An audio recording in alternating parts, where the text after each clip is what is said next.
More ancient history jewelry stories.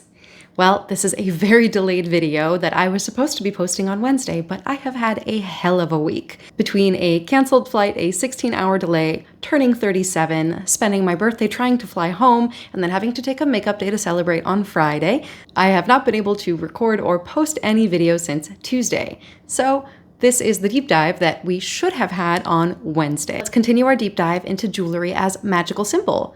I've posted 2 podcast episodes this month, and there will be a third next Wednesday, because this has been a very dense, very deep dive.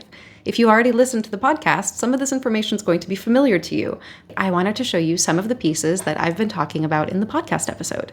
Starting with the ancient Minoans. One of the most important jewelry finds from the ancient Minoans is known as the Aegina treasure. I find this to be an incredibly fascinating find because 2 of the pieces found in this gold hoard have distinct Egyptian influence. And while we don't know enough about the ancient religion of the Minoans, we do know that they had a lot of dialogue and trade with ancient Egypt, going so far as sending some of their artisans to Egypt to paint frescoes. This does imply that some of the beliefs about jewelry as magical object may have filtered over to the ancient Minoans on the island of Crete. 2 of the finds from this gold hoard that I find most spectacular are this pair of earrings and this pendant. The pendant, which is known as the Master of Animals in modern times, seems to show a Cretan deity. He's holding 2 geese and he's encircled by bull's horns, which to me also look a bit like snakes.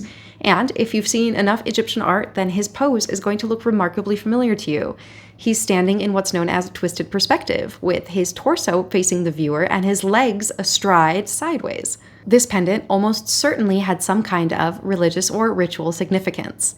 Now, this pair of earrings I think is even more interesting because while these don't show a specific deity, they show a selection of animals that you have to assume had some kind of importance.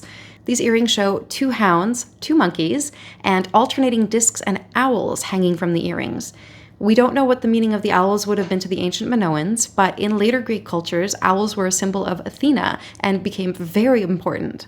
I also covered the ancient Mycenaeans, who we know a little bit more about because they are the precursors to what we know of as the classical Greeks. One of the most mystifying things about the Mycenaeans is their use of beads in jewelry. Throughout multiple Mycenaean sites, hundreds and hundreds and hundreds of beads have been found, made from all kinds of materials, ranging from precious metals like silver and gold to base metals like copper and iron, as well as glass and gilt terracotta.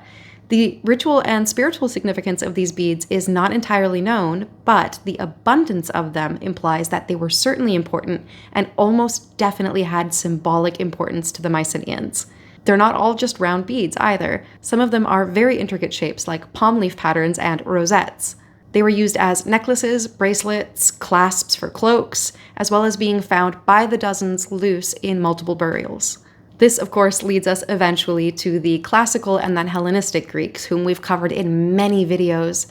This is when we start to get jewelry that's essentially miniature figurines of gods and goddesses. And the meaning of these pieces, I think, is fairly straightforward. They were made to show the devotion to certain gods, as well as to imply that the wearer might be embodying attributes of these deities or might have some divine favor with the Olympic gods. Next Wednesday, with the 3rd podcast episode, I'm going to try to wrap this up in a neat bow, but this is really such a deep topic that we're just scratching the surface.